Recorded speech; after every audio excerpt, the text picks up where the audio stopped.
everybody, I'm back. I am back. I was on a hiatus for quite a long time. I'm here to share where I've been. So I've been kind of having sleep issues for the last while, a couple of years now. It's been off and on kind of rough. And I kind of reached this point where it just became so obvious that it needed to be addressed. And by this point, it was almost too late. I mean, I'm okay now for the most part, but there was just no chance of operating while going through whatever was happening to me. So my sleep was progressively getting worse and worse. I was playing around with microdosing 5-MeO MIPT, and that's a stimulant in a sense. So I had stopped taking that. I tried microdosing LSD in this time period as well, and it's just too much. I can't. I have such a hard time falling asleep at night. So I stopped taking everything except for I was still microdosing mushrooms through this whole experience, and I still do it now. But I reached this point where I couldn't sleep. And if you are familiar with Martin Ball, he's still currently going through this problem where he can't sleep.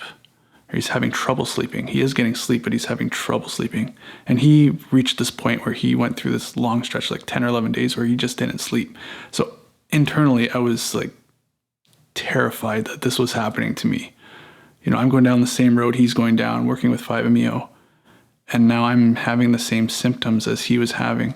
So I reached this one point where one day I couldn't sleep. And I don't know if it was psychosomatic, but it felt like that was exactly what it was. But luckily for me, in my case, it only lasted a day.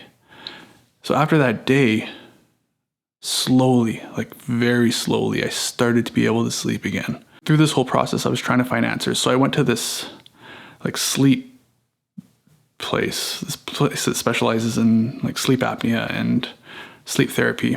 So I was sent home with this apparatus. It goes around my chest.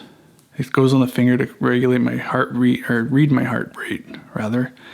And then it's got something that goes into my nose. So between these three things, it can tell me how my sleep is. So I slept with this for a night, and then I brought it back. And now, mind you, this is during when I can't sleep, and I'm supposed to get 5 hours of sleep with this thing at least.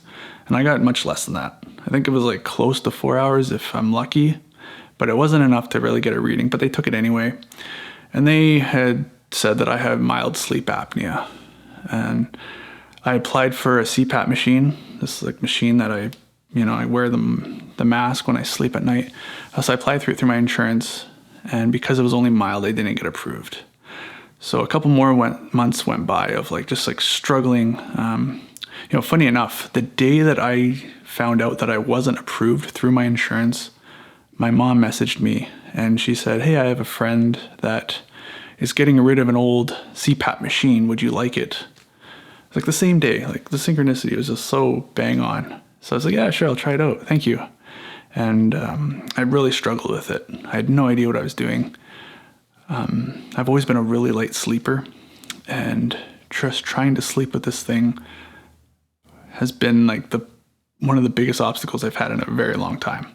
So finally, after a couple months go by of on and off trying this thing, then failing, and then giving it up for a week, and then okay, I'll try one more time, and then failing again, and just this repetitive cycle just kept happening. So finally I was okay, maybe because I'm starting to sleep more now. At this point, I can sleep 8 hours a night, but I'm waking up and it feels like I barely slept at all. Maybe an hour. I'm exhausted. I'm walking zombie mode. So I go to a different sleep therapist, and this is more of an individual one-on-one person, where the other one is a big clinic with lots of moving parts, and this one is just a one-on-one clinic. The guy was super, super awesome. So he gave me the same apparatus. So I went home. He's but use it for 2 nights and we'll get a clear reading on what's going on. So I went back and I slept with it for 2 nights, and I got full night's sleep, 8 hours both nights. And my sleep apnea came back much higher. Like I have more apneas in the middle of the night. So an apnea is like when I choke or I can't breathe. I'm having trouble breathing. So it basically keeps me from entering a deep sleep. Like I haven't dreamt in a very long time. I just can't get to a restful state. So I can get 8 hours of sleep. I can go the whole night and not remember anything. But then when I wake up, I'm absolutely exhausted. So it came back, I had 19 apneas, which is a moderate. And so I applied it through my insurance, and sure enough, it came back. They approved it. So I got this machine now. It's top of the line. It's awesome. It's incredible. So it took a couple months to get used to it, but now I'm like, it has like this report. I always love checking every morning because it just like shows my progress. It has like a score out of 100, and it counts how long you slept, how your seal was, how many times you took it off. So anyway, it has all these like ratings, and it counts out of 100. And now, more often than not, I'm scoring 100 out of 100, and I'm feeling a lot better. So I don't know what exactly that was. It was CPAP or sleep apnea, but there was like something else going on. Maybe it was just bringing my attention to it. I don't know. I don't know if I have what Martin has. It certainly felt like it. But like I said, it could be psychosomatic. I don't know. But all I know is right now I'm getting good sleep. And I'm feeling good enough to make YouTube videos again. And not only that, I'm feeling good enough to do psychedelics again. That's what this channel is about, is my journey with psychedelics. And through that whole time, other than microdosing mushrooms, I kept that up because that doesn't stimulate me that doesn't stimulate me in any way. So I'm able to do those and still fall asleep at night. But I have started venturing into the world of psychedelics again, and I'm back to share my experiences. And I didn't know where this channel was going. I kind of had an idea of where I wanted it to go, but it was my own fear standing in the way of like making that my reality. Or I didn't know if that was actually how it was going to play out. Thinking that there's like some divine wisdom guiding me, or that kind of thing. The universal one is guiding me down my path. And I kind of had this idea of where this channel was going to go, but I wasn't able to put my like stamp of approval on it. But now I do know where it's going. So I am in the process of becoming a non-dual practitioner, where I serve medicine. And not only do I serve it, but I take it with the client. Just like Martin Ball's book, Entheogenic Liberation, I'm using that as a manual for my own work I do with people. It's kind of like this like guideline, but I'm adding my own spin on it. So it's my own version of it, but there's like a blueprint there. Yeah, just to give a little example. And I should be saving this for another video, but I'm just so excited to share. So just to give it a little example, I served DMT to somebody. And Martin teaches that the person lie down and you're at their feet. And then the medicine kind of moves through you. And I never knew what that meant. I've always worked with myself and I've served medicine, but I've never served it to this capacity. So I knew that I was going to be taking medicine at this time. So I served the medicine, and then I made sure there was enough for myself to take as well. So I took not a giant hit, but I took enough. And I took my hit, I put the pipe down, and I stood up, and then it was like a magnet. There was like shackles to my feet, and I had to stand at the foot of this person. There was I could have fought it, but there's no point. I'm here to do this work. But it was like a magnetic, it's the only way I could describe it. And then from there, I became DMT. This is NN-DMT. I became DMT. It's the only way to describe it. I could still see the room. There wasn't crazy visuals like DMT often provides. And that's another thing too, is my last trip report with DMT, I didn't have any visuals, and I was kind of skeptical if I took enough. But now that I've worked with DMT a number of times in the last couple weeks, that the visuals just aren't coming for me, at least not right now.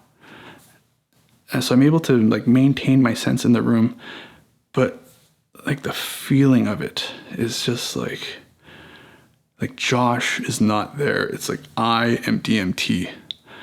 And the sounds coming out of me is exactly what DMT is. I can't describe it. I don't know. Sorry if that's not helping you at all, but Martin's always talked about he becomes the medicine. Like he becomes 5-MeO when he takes 5-MeO.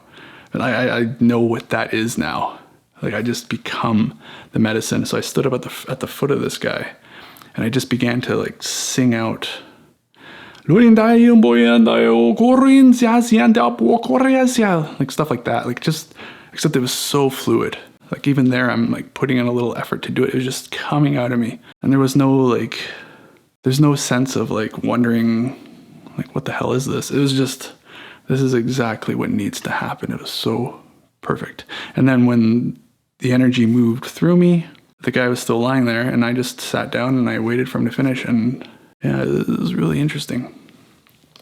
So I'll be sharing more stories like that.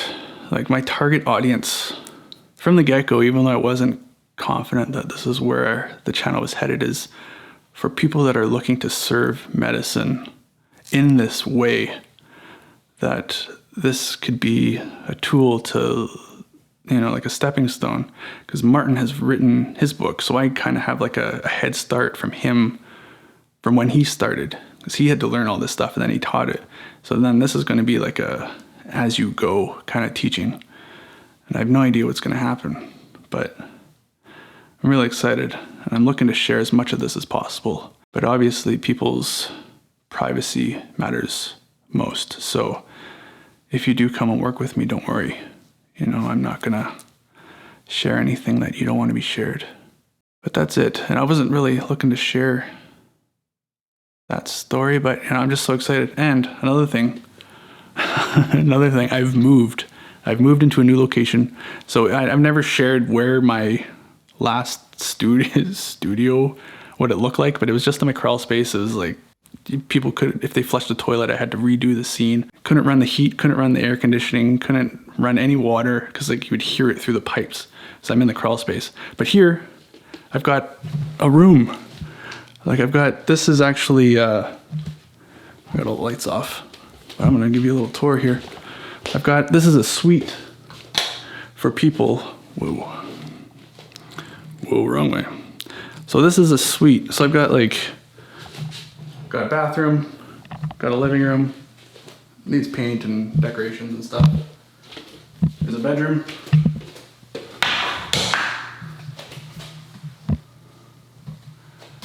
Mattress. And yeah, so I have a suite. So, when I first started this channel, I had so many people come to me and be like, I'll work with you with 5-MeO, and they were all from out of country. So now I have a place for them to come, and if they actually want to stay at my house, there's its own private residence with a separate entrance. If you want to go and explore Vancouver while you're in town, I highly recommend it. It's pretty awesome. And then down this hallway see, I'm not filming in here because the echo is horrible, but this is a room where I serve my medicine.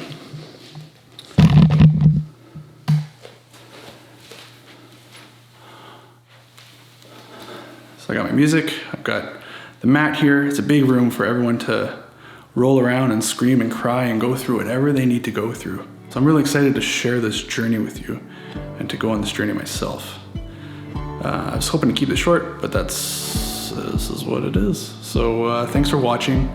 Give this video a thumbs up. I'll see you on the next one.